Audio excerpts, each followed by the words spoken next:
Pendasi jangan sampai kita lupa ya. Pendasi yang harus kita betul-betul pahami bagaimana Al-Quranul Karim membentangkan godaan setan itu sungguh dahsyat. Kita kadang-kadang karena tidak tahu ya, jadi bersantai-santai saja. Mari kita kembali ke surah Al-A'raf ya, yaitu pembicaraan iblis dengan Allah ya. Dalam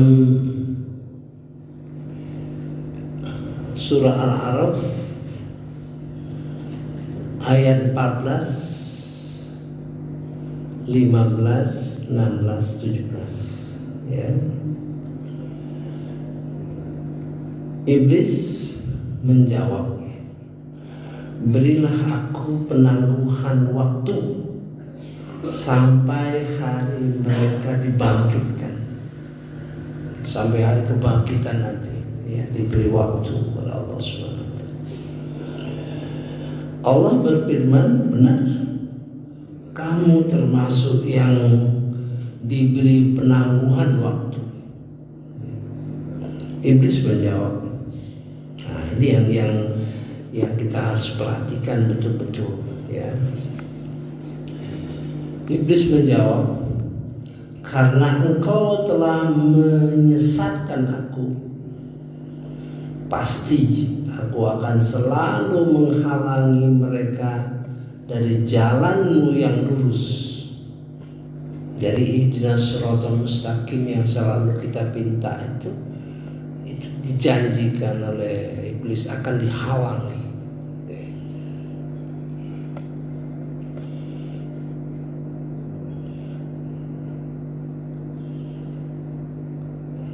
Kemudian pasti aku akan mendatangi mereka dari depan, dari belakang, dari kanan, dari kiri mereka, dan engkau tidak akan mendapati kebanyakan mereka bersyukur. Ada dua yang ditargetkan oleh setan itu. Pertama, menghancurkan dari jalan yang lurus. Kemudian kita menjadi orang yang tidak bersyukur. Ada dua kata dalam Al-Quran itu yang berlawanan, syukur dan kufur. Kalau tidak syukur, kita kufur ya. Mari kita baca bahasa Arabnya. A'udzubillahi minasyaitonirrajim. Bismillahirrahmanirrahim. Qala fabima, iblis berkata, maka demi apa ya, ai awaitani, kau telah putuskan aku sesat. Awaitani itu dari kata ghawaya. Kata ghawaya itu kata yang menunjukkan sesat, bukan sembarang orang, bukan sembarang makhluk ya, bukan yang sembarang. Ibarat kita itu yang sesat itu ulama-ulama besar gitu. Kata ghawaya itu ya. Jadi iblis itu punya makom tersendiri ya, di dalam hubungan mereka dengan malaikat. Bisa saja mereka mengetahui seluruh ya. Aiwaghtani ya. La aqudanna lahum, sungguh aku akan halangi mereka ya, dari sirotokal mustaqim, sirotokal mustaqim, dari jalanmu yang lurus. Summa la'atiyanahum, dan kemudian sungguh aku akan datang datangi mereka, la'atiyannahum min baini aydihim wa min khalfihim wa an aymanihim wa an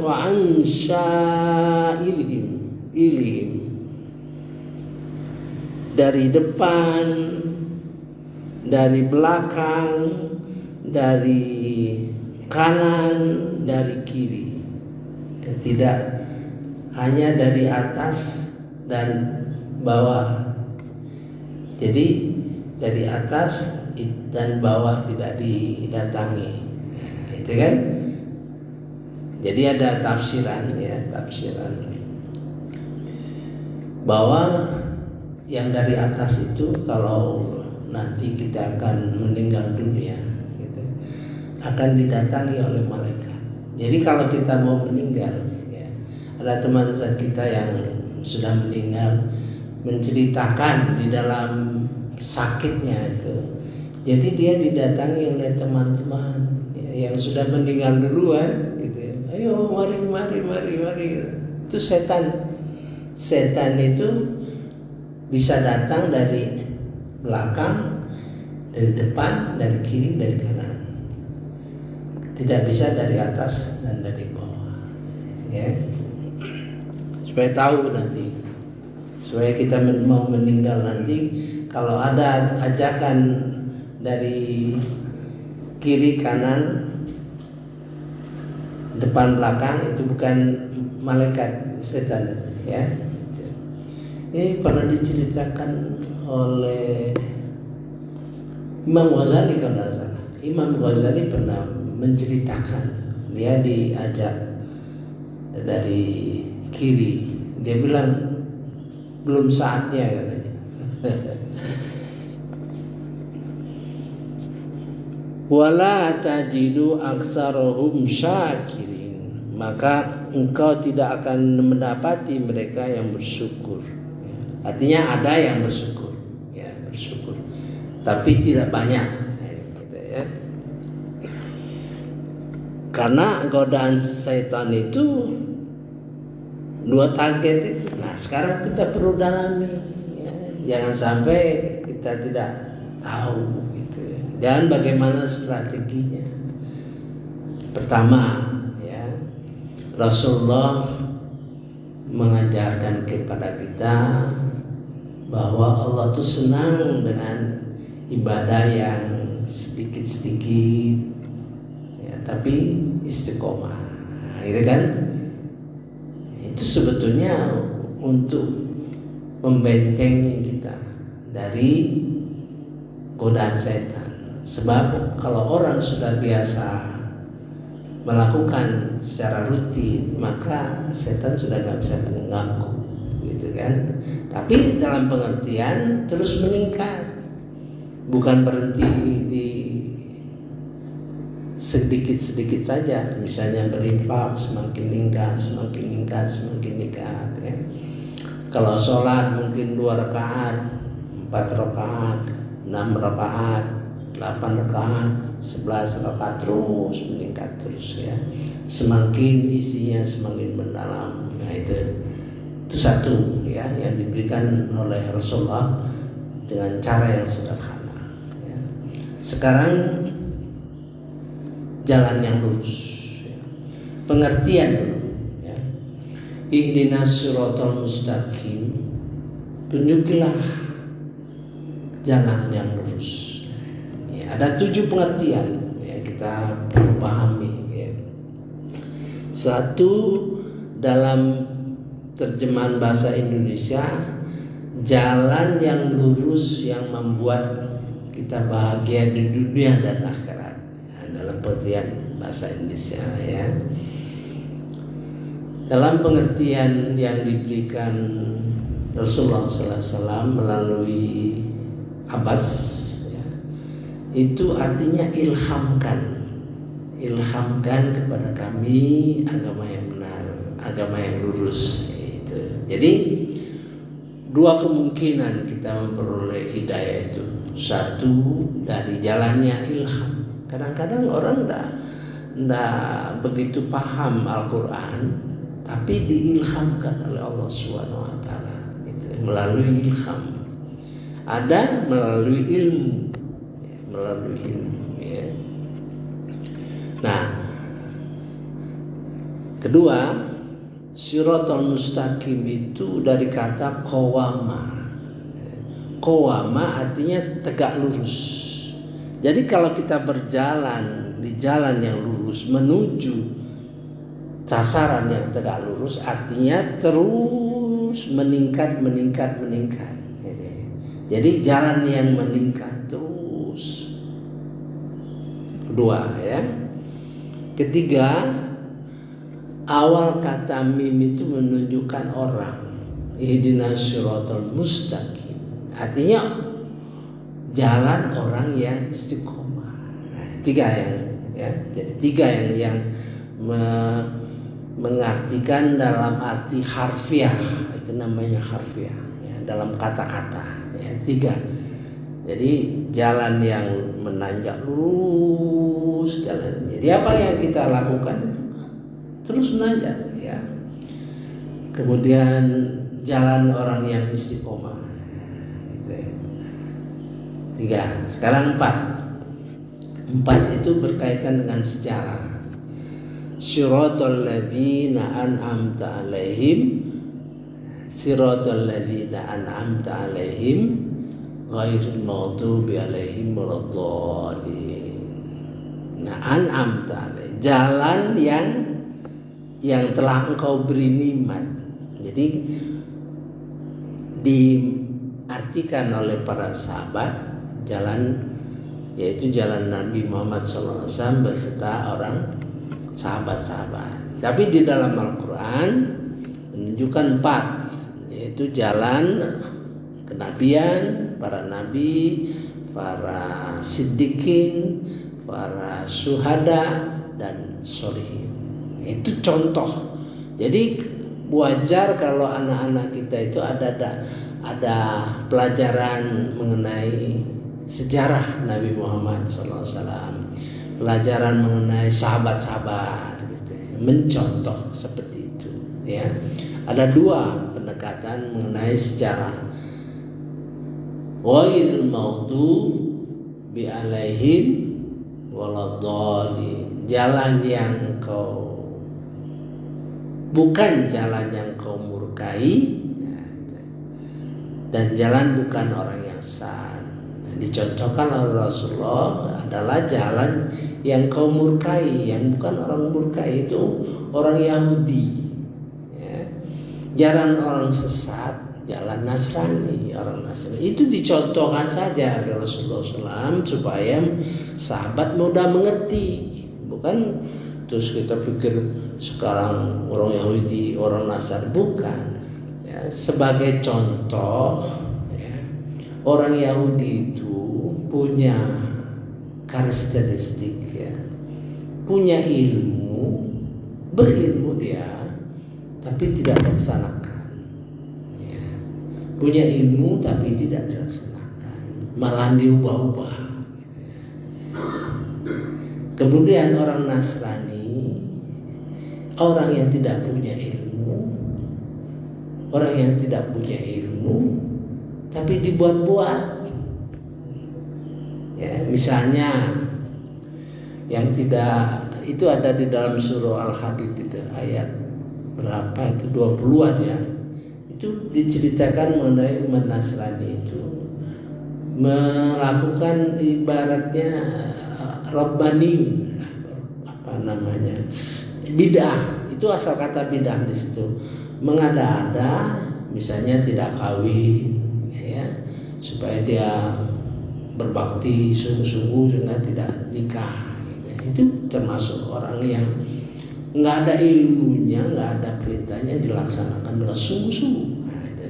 Jadi orang Yahudi dan Nasrani itu sebagai contoh yang diberikan oleh Rasulullah SAW untuk mudah kita ngerti. Oh, jalan yang murka itu jalan orang-orang berilmu tapi tidak laksanakan.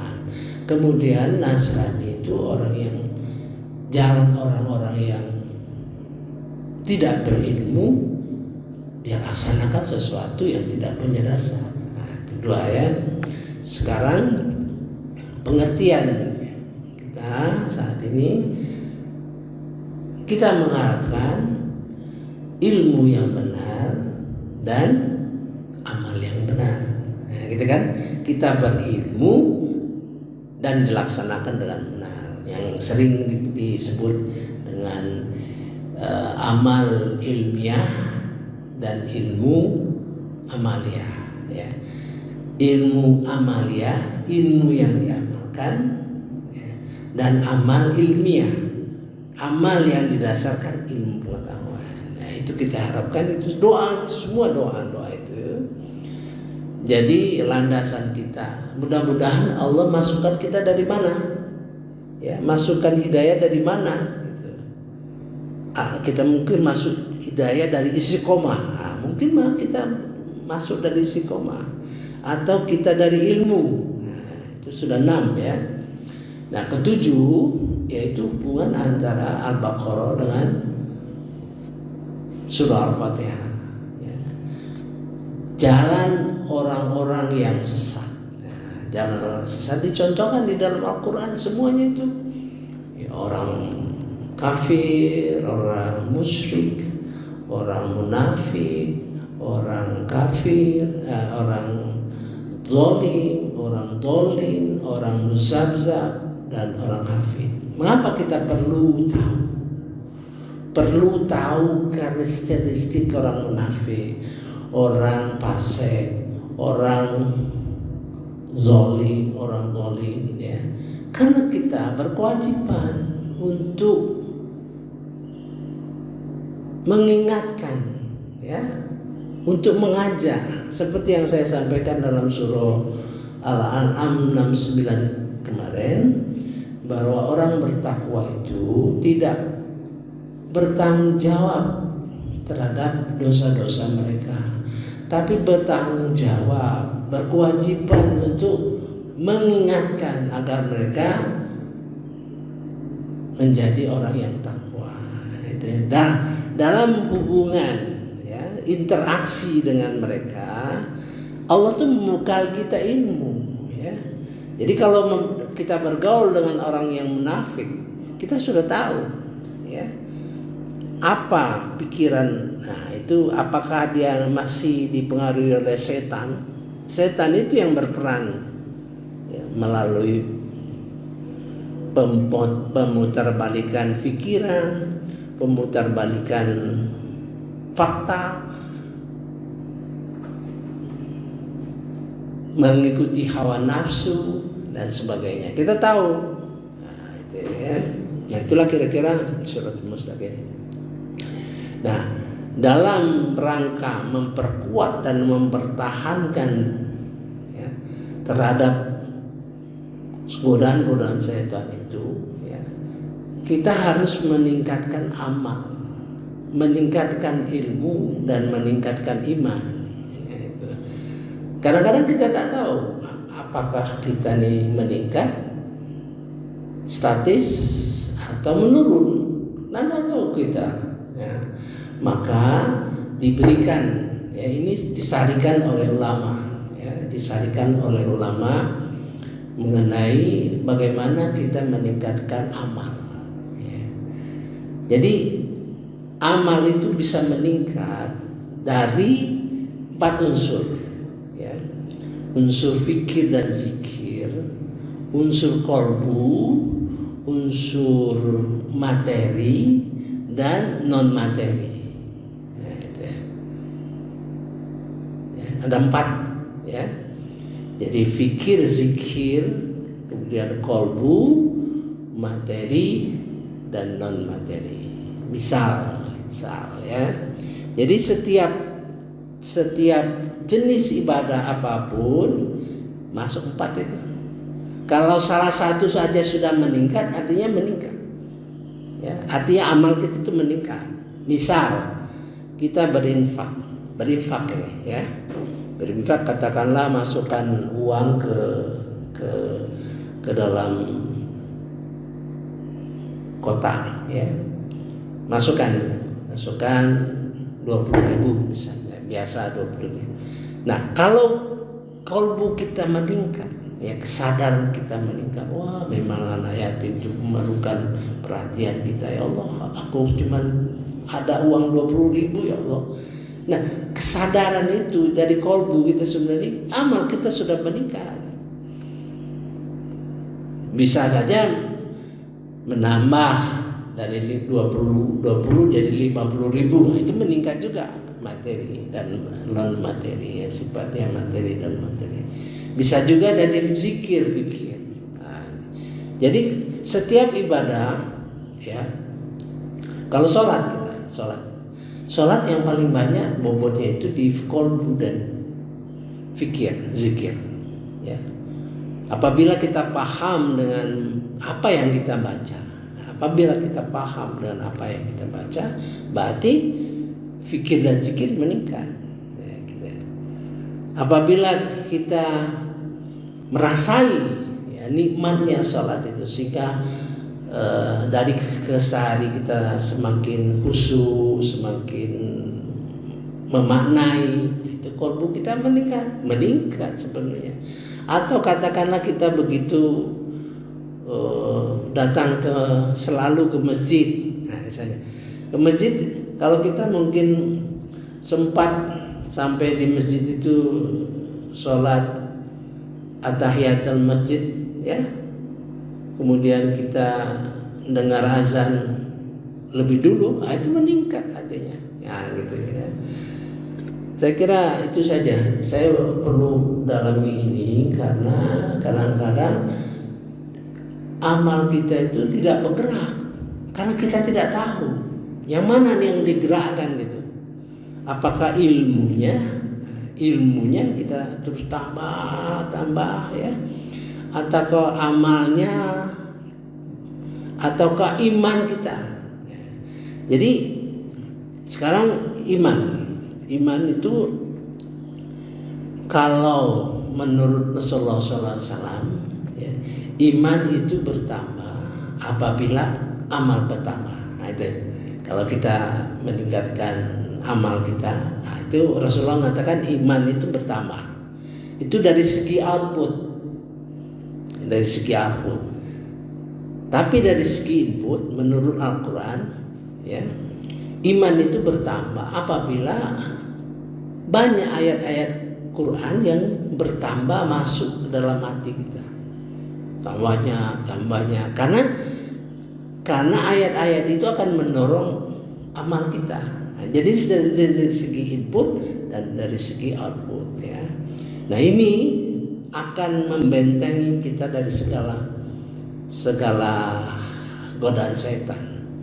Mungkin setan tidak menggoda kita dalam bentuk yang ritual ibadah, tidak, tapi dari hati, ya, kolbu kita, ria, ujub, sombong, ya, itu memang godaan setan itu, ya. Setiap godaan setan itu di mana kekurangan kita kurang A, ya, masuk ke A, ya. Kurang B, setan itu akan bersilancar dengan segala kelemahan kita. Mudah-mudahan dengan usaha kita menutup kelemahan-kelemahan kita, mohon perlindungan dari Allah Subhanahu wa taala, mudah-mudahan kita selamat di dunia dan akhirat, ya. Saya kira cukup duluan. Subhanakallahumma wa bihamdika asyhadu an la ilaha illa anta astaghfiruka wa atubu ilaik. Wallahu a'lam. Wassalamualaikum warahmatullahi wabarakatuh.